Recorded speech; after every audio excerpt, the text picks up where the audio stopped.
Os jogos empresariais são a mesma coisa que os jogos de negócio, ou business games também, como alguns chamam.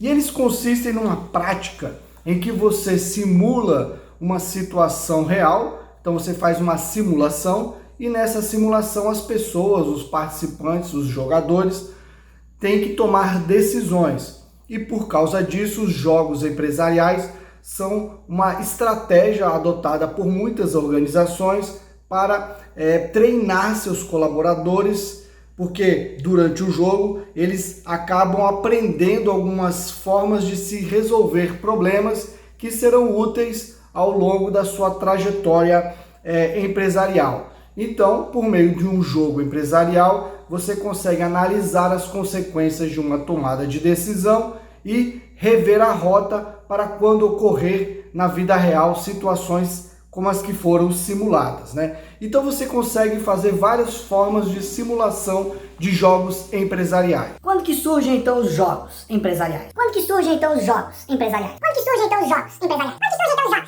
Inicialmente a gente tem que entender que os jogos surgem lá no Antigo Egito para poder auxiliar os combatentes a se preparar para as batalhas, para as guerras, para os momentos de combate.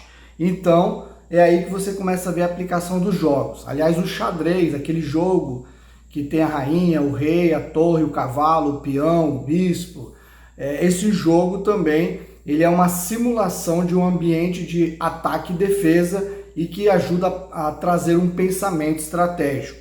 A gente tem lá no século XIX os exércitos também simulando o ambiente de batalha para justamente treinar os oficiais. No século XX, a gente vê uma generalização maior ainda da simulação estratégica que passa a ser utilizada mais ainda no ambiente militar, apesar de alguns criticarem. Na década de 50, nos Estados Unidos, os jogos começam a ser utilizados também no ambiente empresarial. Os executivos passam a utilizar os jogos para poder auxiliar nas suas tomadas de decisão, no sentido de se preparar para o ambiente real. Hoje um jogo serve para treinar, desenvolver pessoas, um jogo serve para avaliar o potencial na área educacional. O que isso quer dizer? Significa você identificar de que forma melhorar a capacitação das pessoas. Também o jogo serve para dar suporte na hora de se tomar uma decisão e de se formar profissionais em várias áreas. E para que serve então um jogo empresarial? O jogo empresarial serve essencialmente para três coisas, conforme eu vou ler agora aqui para você. Presta atenção.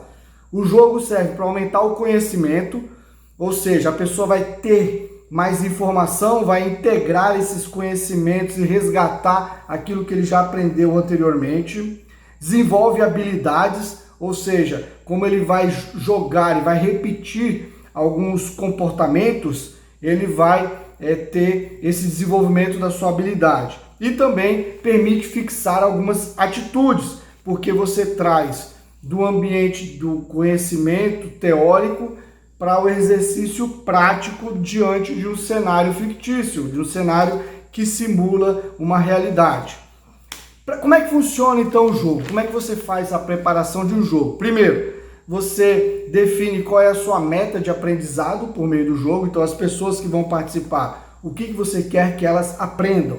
Você define quais os papéis serão representados, ou seja, o que cada um vai fazer nesse jogo. Define o cenário significa qual é o ambiente ali em que eles vão interagir. Vai ser numa guerra, vai ser numa sala de negociação, enfim, qual é o cenário.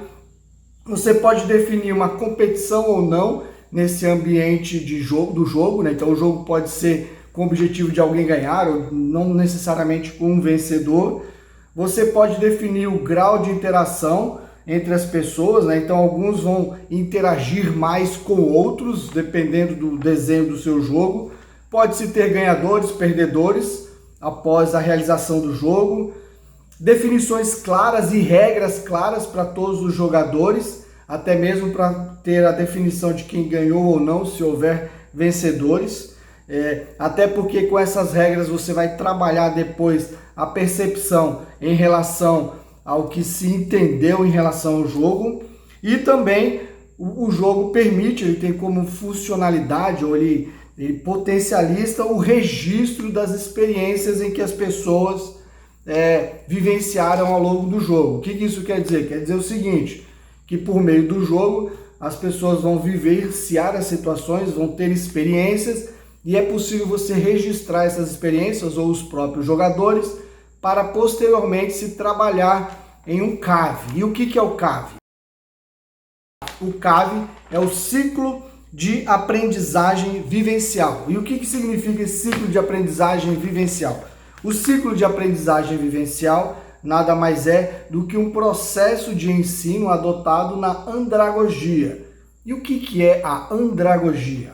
A andragogia é o ensino para adultos, diferente da pedagogia, que é o ensino para as crianças e jovens. A andragogia tem alguns conceitos para se tratar o treinamento, a educação dos adultos. Dentre algumas diferenças que você vai ter entre a pedagogia e a andragogia, é que a pedagogia ela parte do pressuposto de que a criança, de que o jovem, ele está já condicionado àquele ambiente que é o ambiente escolar, ou seja, para ele é natural estar todos os dias na sala de aula, ele é condicionado.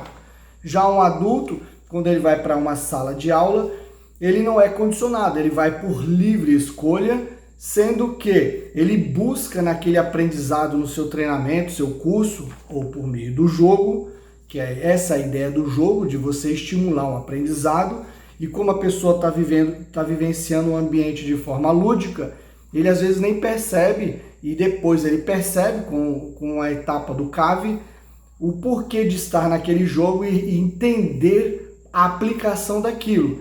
Porque um dos requisitos da andragogia é que o jovem, quando ele vai participar de um treinamento, de um curso, um jovem adulto, ou um adulto já, enfim, quando ele vai para o treinamento, quando ele vai para o curso, ele vai atrás de algo que ele consiga aplicar no seu dia a dia. E aí, por meio da andragogia, você já vai com esse pensamento claro de mostrar a prática daquilo. E o CAV ele tem 5 fases, 5 estágios, começando com a vivência, que é um jogo, por exemplo. O jogo possibilita essa vivência, e dentro de um treinamento, das dinâmicas que se aplica na turma, estudos de caso, etc., você estimula essa vivência, que é o fazer, o vivenciar uma situação. Depois disso vem o relato, que é a etapa em que as pessoas começam a descrever como é que foi essa vivência, o que sentiram, o que pensaram. Aí entra o registro, que o jogo possibilita, então a pessoa consegue resgatar o registro dos seus sentimentos, das suas percepções. I'm not surprised. Are you surprised? I'm not surprised. Are you surprised?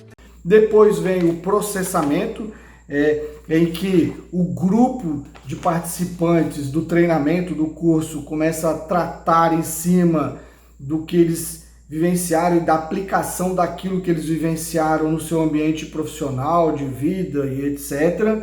E depois o próximo estágio é a generalização, que é um estágio em que você parte daquela vivência, daquele momento dentro do curso, do treinamento, dentro daquela experiência por meio de um jogo, por exemplo, e passa para outros ambientes da vida e outros ambientes que a pessoa circula. E aí se estimula os participantes a pensarem de que forma utilizar aquilo que eles vivenciaram, aprenderam, discutiram na sua vida real, na sua vida prática, né? Então o jogo intercalado com o CAV possibilita esses resultados, assim como também é possível você visitar as redes sociais que estão descritas aqui embaixo no ambiente de descrição do YouTube. Você pode acessar Facebook, Instagram, LinkedIn, TikTok, né? Além de ler as referências que embasam tudo que é dito aqui nesse material. Mas também, outra coisa que eu preciso dizer é quais as vantagens de se utilizar um jogo empresarial para treinar uma equipe. Primeiro, ajuda você na organização e tomada de decisões da vida pessoal e empresarial das pessoas, do indivíduo, enfim.